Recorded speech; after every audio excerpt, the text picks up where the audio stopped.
ഉത്പത്തി അദ്ധ്യായം 32 യാക്കോബ് തിരിച്ചുവരുന്നു. യാക്കോബ് യാത്ര തുടർന്നു. ദൈവത്തിന്റെ ദൂതന്മാർ വഴിക്കുവച്ച് അവനെ കണ്ടുമുട്ടി. 2 അവരെ കണ്ടപ്പോൾ അവൻ പറഞ്ഞു, ഇത് ദൈവത്തിന്റെ സൈന്യമാണ്. ആ സ്ഥലത്തിന് അവൻ മഹനയീം എന്നു പേരിട്ടു. 3 യാക്കോബ് ഏദോം നാട്ടിൽ സേർ ദേശത്തു പാർത്തിരുന്ന സഹോദരനായ ഏസാവിന്റെ അടുത്തേക്ക് തനിക്കു മുൻപേ ദൂതന്മാരെ അയച്ചു. 4 അവൻ അവരെ ചുമതലപ്പെടുത്തി, എന്റെ യമാനനായ ഏസാവിനോട് നിങ്ങൾ ഇങ്ങനെ പറയണം, അങ്ങയുടെ ദാസനായ യാക്കോബ് പറയുന്നു, ഇതുവരെ ഞാൻ ലാബാന്റെ കൂടെ പാർക്കുകയായിരുന്നു. 5 എനിക്കു കാളകളും കഴുതകളും ആടുകളും വേലക്കാരും വേലക്കാരികളുമുണ്ട്. അങ്ങയ്ക്ക് എന്നോട് ദയ തോന്നണം, അതിനാണ് ഞാൻ അങ്ങയുടെ അടുത്ത് അളച്ചു പറയുന്നത്. 6 ദൂതന്മാർ തിരിച്ചുവന്നു യാക്കോബിനോട് പറഞ്ഞു, ഞങ്ങൾ അങ്ങയുടെ സഹോദരനായ ഏസാവിന്റെ അടുക്കൽ ചെന്നു. അവൻ 400 ആളുകളുടെ അകമ്പടിയോടെ അങ്ങയെ കാണാൻ വരുന്നുണ്ട്. 7 യാക്കോബ് വളരെയധികം ഭയപ്പെട്ട് അസ്വസ്ഥനായി. തന്റെ കൂടെയുണ്ടായിരുന്ന ആളുകളെയും ആടുമാടുകളെയും ഒട്ടകങ്ങളെയും എല്ലാം അവൻ 2 ഗണമായി തിരിച്ചു. 8 ഏസാവ് വന്ന് ഒരു ഗണത്തെ നശിപ്പിക്കുന്ന പക്ഷം മറ്റേ ഗണത്തിന് ഓയിട്ടി രക്ഷപ്പെടാമല്ലോ എന്നവൻ ചിന്തിച്ചു. 9 അവൻ ഇങ്ങനെ പ്രാർത്ഥിച്ചു, എന്റെ പിതാക്കന്മാരായ അബ്രാഹത്തിന്റെയും ഇസ്ഹാക്കിന്റെയും ദൈവമേ, നിന്റെ നാട്ടിലേക്കും നിന്നറ ചാർച്ചക്കാരുടെ അടുത്തേക്കും തിരിയെപ്പോകുക, ഞാൻ നിനക്കു നന്മ ചെയ്യും എന്ന് അരുളിച്ചെയ്ത കർത്താവേ. 10 അങ്ങ് ഈ ദാസനോട് കാണിച്ച കാരുണ്യത്തിനും വിശ്വസ്തതയ്ക്കും ഞാൻ ഒട്ടും അർഹനല്ല. കേവലം ഒരു വടിയുമായിട്ടാണ് ഞാൻ ജോർദാൻ കടന്നത്. ഇപ്പോഴിതാ ഞാൻ 2 ഗണമായി വർദ്ധിച്ചിരിക്കുന്നു. 11 എന്റെ സഹോദരനായ ഏസാവിന്റെ കയ്യിൽ നിന്ന് എന്നെ രക്ഷിക്കണമെന്ന് ഞാൻ അങ്ങയോട് പ്രാർത്ഥിക്കുന്നു. അവൻ വന്ന് എന്നെയും കുഞ്ഞുങ്ങളെയും അമ്മമാരെയും നശിപ്പിച്ചേക്കുമെന്ന് ഞാൻ ഭയപ്പെടുന്നു. 12 നിനക്കു നന്മ ചെയ്തു നിന്റെ സന്തതികളെ കടൽത്തീരത്തെ മണൽത്തിരി പോലെ എണ്ണാനാവാത്തവിധം വർദ്ധിപ്പിക്കും എന്ന് അവിടുന്ന് അരുളിച്ചെയ്തിട്ടുണ്ടല്ലോ.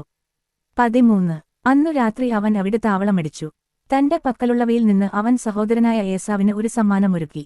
14 200 പെൺകോലാടും 20 ആൺകോലാടും, 200 പെണ്ണാടും, 20 മുട്ടാടും, 15 കറവയുള്ള 30 ഒട്ടകം, അവയുടെ കിടാക്കൾ, 40 പശു, 10 കാള, 20 പെൺകഴുത, 10 ആൺകഴുത എന്നിവയെ അവൻ മാറ്റി നിർത്തി.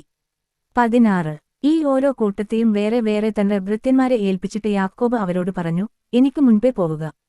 കൂട്ടങ്ങൾ തമ്മിൽ അല്പം അകലമുണ്ടായിരിക്കണം. 17 ഏറ്റവും മുൻപേ പോയവനെ അവൻ ചുമതലപ്പെടുത്തി, എന്റെ സഹോദരൻ ഏസാവ് നിങ്ങളെ കണ്ടുമുട്ടുമ്പോൾ നിങ്ങൾ ആരുടെ ആളുകളാണ്?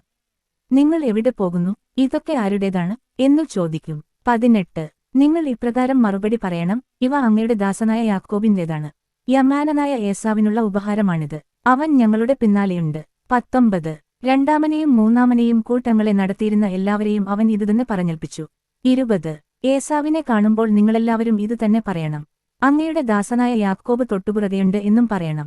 അവൻ ഇപ്രകാരം ചിന്തിച്ചു, ഞാൻ മുൻകൂട്ടി അയച്ചിരിക്കുന്ന സമ്മാനം കൊണ്ട് എനിക്ക് അവനെ പ്രീതിപ്പെടുത്താനാവും. അതു കഴിഞ്ഞ് ഞാൻ അവനെ നേരിൽ കാണും, അവൻ എന്നെ സ്വീകരിച്ചേക്കും. 21 അതിനാൽ സമ്മാനം മുൻകൂട്ടി അയച്ചിട്ട് അവൻ അന്നു രാത്രി കൂടാരത്തിൽ തങ്ങി. യാക്കോബിനേറെ മൽപിടുത്തം. 22 ആ രാത്രി തന്നെ യാക്കോബ് തന്റെ 2 ഭാര്യമാരെയും 2 പരിചാരികമാരെയും 11 മക്കളെയും കൂട്ടിക്കൊണ്ട് യാബോക്ക് എന്ന കടവു കടന്നു. അവരെ അവൻ പുഴക്കക്കരെ കടത്തിവിട്ടു. 23 തന്റെ സമ്പാദ്യം മുഴുവൻ അക്കരെ എത്തിച്ചു. 24 യാക്കോബ് മാത്രം ഇക്കരെ നിന്നു.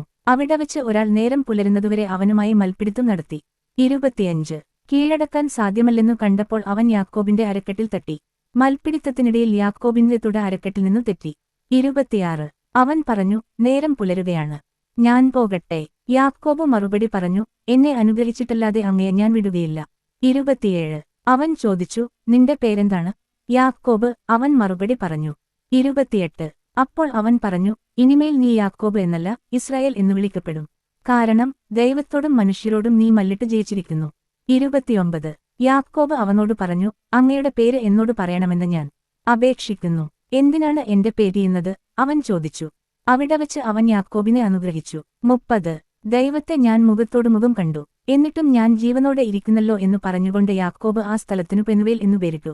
31 അവൻ പെനുവേൽ കടന്ന് അപ്പോഴേക്കും സൂര്യനുദിച്ചു. ഉളുക്കു നിമിത്തം അവൻ ഞൊണ്ടുന്നുണ്ടായിരുന്നു. 32 അവിടുന്ന് യാക്കോബിന്റെ അരക്കെട്ടിൽ തട്ടിയതുകൊണ്ട് തുടയും അരയും തമ്മിൽ ബന്ധിപ്പിക്കുന്ന സ്നായു ഇസ്രായേൽക്കാർ ഇന്നും ഭക്ഷിക്കാറില്ല.